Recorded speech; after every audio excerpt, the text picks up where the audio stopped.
పర్లేదా? ఓకే, అందరికీ నమస్కారం.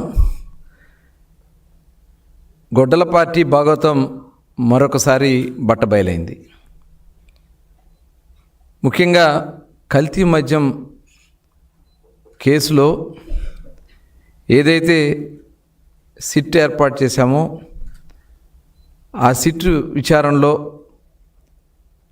మరి ఈరోజు చేసినటువంటి ఛార్జ్ షీట్లో మొత్తం ఆ కల్తీ మద్యం ఏ రకంగా ఎవరెవరు ఇన్వాల్వ్ అయి ఉన్నారో స్పష్టంగా ఇవాళ బట్టబయలైన విషయాన్ని ఈ సందర్భంగా తెలియజేస్తా ఉన్నా. ఆ రోజు ఈ రాష్ట్రంలో అంటే ప్రభుత్వంలో అస్థిరపరచాలని, ప్రభుత్వంలో రాష్ట్రంలో అలజడులు సృష్టించాలని, అంటే మనుషులు ప్రాణాలతో విలువ లేదు వాళ్ళకి అంతిమంగా కావాల్సింది రాజకీయం, ఒక దుర్మార్గమైనటువంటి రాజకీయం. ఆ రాజకీయం చేయటానికి ఎంత నీచానికైనా దిగే పరిస్థితి ఇవాళ జగన్మోహన్ రెడ్డి చేశారు. మరొకసారి జోగి రమేష్ ప్రధాన నిందితుడిగా ఉండి మరి ఆ రోజున మొలకల చెరువులో ఇబ్రహీంపట్నంలో కల్తీ మద్యం చేసి వాటిని షాపులకు తరలించి దాని ద్వారా ప్రజల ప్రాణాలతో చెలగాటమాడాలని ప్రయత్నం చేసినటువంటి విషయాన్ని అద్దేపల్లి జనార్దన్, అలాగే వాళ్ళ సొంత తమ్ముడు జగన్మోహన్, వీళ్ళందరూ కూడా దీంట్లో పాత్రలు ఉన్నాయని చెప్పి దీనికి ప్రధాన కారకుడు జోగి రమేష్ అని చెప్పి ఇవాళ క్లియర్గా కనబడతా ఉంది. ప్రభుత్వం ఇవాళ ఎందుకంటే జగన్మోహన్ రెడ్డి యొక్క నైజం ఆ రోజున చూసాం. సొంత బాబాయిని హత్య చేసి ఆ సొంత బాబాయ్ హత్యని ప్రభుత్వం మీద వేయాలని,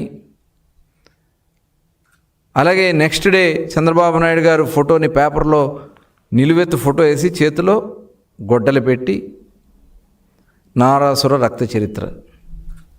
అంటే ఎంత దుర్మార్గమైనటువంటి ఆలోచన ఉన్నటువంటి వ్యక్తో ప్రజలు కూడా గమనించాలి. ఇవాళ ప్రభుత్వం మీదే కుట్ర చేయాలని చెప్పి ప్రభుత్వంలో అలజడి సృష్టించాలి ప్రజల మధ్యనని చెప్పి అతను చేసినటువంటి విధానం, ఈ మద్యం స్కామ్ మొత్తం కూడా. ఎందుకంటే గతంలో కూడా 2019కి ముందు ఎన్నికల్లో చెప్పాడు మద్యపాన నిషేధం చేస్తా, సంపూర్ణ మద్యపాన నిషేధం చేస్తా అన్నాడు. అధికారంలోకి వచ్చాక దశల వారీగా చేస్తానని చెప్పాడు. కానీ అసలు ఆ మద్య విధానాన్నే ప్రభుత్వ ఆదాయానికి గండి కొట్టి ఆ ప్రభుత్వ ఆదాయాన్ని తన ఆదాయంగా మార్చుకుని ఆ రోజున భారతదేశంలోనే ఒక బెస్ట్ పాలసీ ఆంధ్ర రాష్ట్రంలో ఉందని చెప్పి చాలా రాష్ట్రాలు కొనియాడితే ఈయన పాలసీ మార్చి గవర్నమెంట్ షాప్స్ పెట్టి వాళ్ళ అనుయాయులకి అందరికి కూడా దాంట్లో దోచిపెట్టి పనికిరాని బ్రాండ్లు పెట్టి కొన్ని వేల మంది అతను దాహానికి మరి అనారోగ్యం పాలవడం, వేల మంది చనిపోయారు, లక్షలాది మంది కిడ్నీ వ్యాధులు, అలాగే బ్రెయిన్ స్ట్రోక్స్ వచ్చి లంగ్స్ చెడిపోయి లివర్లు చెడిపోయి చాలామంది ఇవాళ దుర్భరమైనటువంటి పరిస్థితిలో ఉన్నారు. దానికి కారణం జగన్మోహన్ రెడ్డి గారు కాదా? అది ఒక అతిపెద్ద స్కామ్ అని చెప్పి దాదాపు 1500 కోట్ల పైనే అతిపెద్ద స్కామ్ అని చెప్పి సాక్షాత్తు కోర్టులే మరి మాట్లాడినటువంటి సందర్భం చూసాం. ఇవాళ వాళ్ళందరినీ కూడా అరెస్టులు జరుగుతూ వస్తూ ఉన్నాయి. ఇవాళ మళ్ళీ ప్రభుత్వంలో ఒక దుర్మార్గమైన కార్యక్రమం చేసి ఇవాళ 5 రాష్ట్రాలతో సంబంధం ఉంది ఈ లిక్కర్ ఏదైతే కల్తీ మద్యం ఈ జోగి రమేష్ చేసినటువంటి విధానం. అసలు లేబుల్సే ప్రింటింగ్ ప్రెస్ పెట్టి లేబుల్స్ ప్రింట్ చేయటం, మూతలు తయారు చేయటం, ఇవన్నీ కూడా ఒక 5 రాష్ట్రాలతో. ఎందుకంటే జగన్మోహన్ రెడ్డి గతంలో సిబిఐ ఎంక్వైరీలో మనకు తెలిసింది 5 దేశాలతో పెట్టుకున్నాడు ఆయన. 5 దేశాల్లో ఆయన యొక్క అవినీతి సామ్రాజ్యం. ఇవాళ వీళ్ళు 5 రాష్ట్రాల్లో దోపిడీ సామ్రాజ్యం. సాక్షాత్తు ఆర్టీసీ బస్సులు కూడా వీళ్ళు వాళ్ళ దోపిడీకి వాడుకున్నటువంటి విధానం. ఇవన్నీ కూడా ప్రజలు గమనించాల్సినటువంటి అవసరం ఉంది. ఇట్లాంటి వ్యక్తులు ఈ రాష్ట్రానికి అవసరమా? ఎందుకంటే ఇదే జోగి రమేష్ గతంలో చంద్రబాబు నాయుడు గారి ఇంటి మీద దాడి చేస్తే మంత్రి పదవి ఇచ్చినటువంటి వ్యక్తి జగన్మోహన్ రెడ్డి. ఆ రోజున అందలు వెక్కిచ్చినటువంటి వ్యక్తి. ఇవాళ ఈ కల్తీ మద్యం స్కామ్ చేస్తే రేపు ఇంకేదో ఎక్కిస్తారని చెప్పి ఆశ పెట్టి ఇలాంటి కార్యక్రమాలు చేయించావా జగన్మోహన్ రెడ్డి గారు? ఈ రాష్ట్రాన్ని అతలాకుతలం చేయాలి, ఈ రాష్ట్రంలో ఉన్నటువంటి ప్రజల్ని అస్థిరపరచాలి. ఇవాళ చూసాం పాస్టర్ది, ఏదైతే పాస్టర్ది కూడా ఇవాళ బయటకు వచ్చింది. అంటే కులాల మధ్యన మతాల మధ్యన కూడా చిచ్చు పెట్టే కార్యక్రమానికి చేస్తే అవన్నీ కూడా బయటకు వచ్చినాయి. వాస్తవాలు ఎవరు కూడా ఎక్కడా కూడా దాగే పరిస్థితి ఉండదు. ఈరోజు ఈ లిక్కర్ విధానం మీద, మీరు చేసినటువంటి విధానం మీద జగన్మోహన్ రెడ్డి, జోగి రమేష్ మీద, దీని మీద మీరు ఒక క్లారిటీ ఇవ్వగలరా?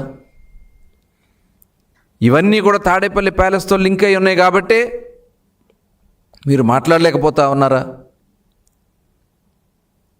గత మద్యంలో స్కామ్ కానీ, ఈరోజు కల్తీ మద్య విధానం కానీ, ఇవన్నీ కూడా తాడేపల్లి ప్యాలెస్కి లింక్ అయి ఉన్నాయా? ఈ లింక్ అయిన కారణంగానే మీరు మాట్లాడలేకపోతా ఉన్నారా? ఇవాళ రాష్ట్రం ఏమైనా పర్లేదు, నాకు అధికారం కావాలనే ఒక దుర్మార్గమైనటువంటి ఆలోచన ఈ జగన్మోహన్ రెడ్డి చేస్తూ ఉన్నారంటే ఒకసారి మనం అందరం కూడా ఆలోచించాల్సినటువంటి విషయం. ఇవాళ మొత్తం కూడా ఈ భాగవతం మొత్తం సిట్ వేసాం. ఎక్సైజ్ అధికారులు, పోలీస్ అధికారులు డీటెయిల్డ్గా దీన్ని ఎంక్వైరీ చేసి ఎక్కడ దీనికి రూట్స్ ఉన్నాయి, ఎవరు దీని కారకులు ఉన్నారు, మొత్తం కూడా తయారు చేసి ఛార్జ్ షీట్ వేసినటువంటి విధానం చాలా స్పష్టంగా డీటెయిల్గా వీళ్ళు కుట్రలు బట్టబయలైనాయి. ఇవాళ మనం అందరం కూడా ఆలోచించాల్సిన విషయం, ఒక జగన్మోహన్ రెడ్డి లాంటి ఒక అరాచక శక్తులు కుట్రలు చేస్తూ ఉంటే మన రాష్ట్రం నష్టపోతుంది, మన రాష్ట్ర పరువు ప్రతిష్టలు నష్టపోతాయి, ప్రజల ప్రాణాలు పోతాయి. ఇలాంటి దుర్మార్గమైనటువంటి ఆలోచనలు చేస్తున్నటువంటి రక్త పిశాచి లాంటి జగన్మోహన్ రెడ్డిని ఇవాళ ప్రజలు చిత్తుగా ఓడగొట్టినా ఇంకా ప్రజల్ని పట్టి పీడించే కార్యక్రమాలు చేస్తూ ఉన్నారు. వైఎస్ఆర్ పార్టీ నాయకులు ఈ రాష్ట్రంలో చేస్తున్నటువంటి ఈ కుట్రలు, ఈ దుర్మార్గాలు ఇంకా కొనసాగడానికి వీలు లేదు. ఇలాంటి వ్యక్తుల్ని తరిమి కొట్టినా సిగ్గు లేకుండా ఇవాళ వచ్చి రోడ్లెక్కి బరితెగించి మాట్లాడుతూ ఉన్నారు. దయచేసి ప్రజలందరూ కూడా గమనించాలి. ఇవాళ కష్టాల్లో, ఇబ్బందుల్లో ఉన్నటువంటి రాష్ట్రాన్ని గౌరవ ముఖ్యమంత్రి చంద్రబాబు నాయుడు గారు, ఉప ముఖ్యమంత్రి పవన్ కళ్యాణ్ గారు ఏ రకంగా ఈ రాష్ట్రాన్ని నిలబెట్టాలా? ఎందుకంటే ప్రభుత్వం వచ్చిన వెంటనే మద్యం పాలసీ ఒక బెస్ట్ పాలసీ తీసుకొచ్చాము. ఎక్కడా కూడా అవినీతికి తావు లేకుండా టోటల్ ట్రాన్స్పరెంట్గా ఏదైతే ఎక్కడి నుంచి అయితే ఉత్పత్తి ప్రారంభమవుతుందో చివరి వరకు ట్రాక్ చేసే విధానాన్ని పెట్టాము. జగన్మోహన్ రెడ్డి గారు చెప్పాడు, ప్రతి 3 బాటిల్స్కి 1 బాటిల్ కల్తీ మద్యం ఉందని చెప్పినటువంటి జగన్మోహన్ రెడ్డి గారు మీరు ఎక్కడన్నా ప్రూవ్ చేయగలిగారా? ఆ రోజునే మేము యాప్ తీసుకొచ్చాం, ఎక్సైజ్ సురక్ష యాప్ తీసుకొచ్చాం.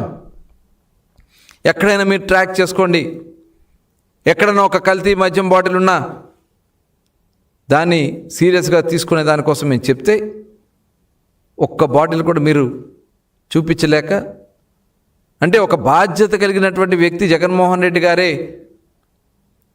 ఆ రకంగా మాట్లాడంటే ప్రభుత్వాన్ని అస్థిరపరచాలనే ఆలోచన కాదా? ఒకసారి ప్రజలందరూ కూడా మనం గమనించాల్సినటువంటి విషయం. ప్రభుత్వం చాలా సీరియస్గా ఉన్నాం మేము. ఇలాంటి కార్యక్రమాలు జరగడానికి అవకాశం లేకుండా చేశాం. పక్క రాష్ట్రాల నుంచి ఎటువంటి కల్తీ మద్యం కూడా మనకు రాకుండా. మీరు చేసిన కారణాల వల్ల కొన్ని బ్రాండ్స్ మన రాష్ట్రానికి రావాలంటేనే భయపడిపోతున్నటువంటి పరిస్థితులు.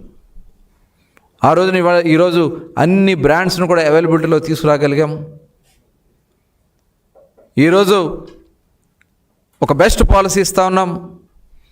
దానివల్ల ప్రజల ఆరోగ్యం, అసలు బీర్నే అవైలబిలిటీ లేకుండా చేశారే, బీరు బ్రాండ్సే లేకుండా చేశారే రాష్ట్రంలో. ఇవాళ అవన్నీ కూడా అవైలబిలిటీలో తీసుకురాగలిగాం. పక్క రాష్ట్రాలకు వెళ్ళే పరిస్థితి లేకుండా, పక్క రాష్ట్రాల నుంచి మన రాష్ట్రానికి వచ్చే పరిస్థితి లేకుండా, ఇటు ప్రజల ఆరోగ్యం, ప్రభుత్వ ఆదాయాన్ని కూడా ఈరోజు ఒక పక్కన నిలబెట్టుకుంటూ ముందుకు సాగుతూ ఉంది. ఈరోజు ఇటువంటి కార్యక్రమాలు ఏదైతే జోగి రమేష్ లాంటి వ్యక్తులు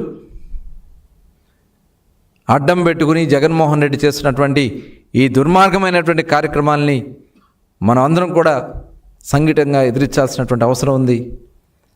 మనందరం కూడా ఏకం కావాల్సినటువంటి అవసరం ఉంది. ఇలాంటి కుట్రల్ని ప్రభుత్వం చాలా సీరియస్గా తీసుకుంటాం. ఎవరైతే ఇట్లాంటి కార్యక్రమాలు ఇన్వాల్వ్ అయ్యారో వాళ్ళ మీద సీరియస్గా యాక్షన్స్ తీసుకుంటామని కూడా ఈ సందర్భంగా తెలియజేస్తూ, ప్రజలు మరొకసారి వాళ్ళ యొక్క నైజాంని, వాళ్ళ యొక్క విధానాల్ని గుర్తుపెట్టుకోవాలని చెప్పి సందర్భంగా కోరుతా ఉన్నాను.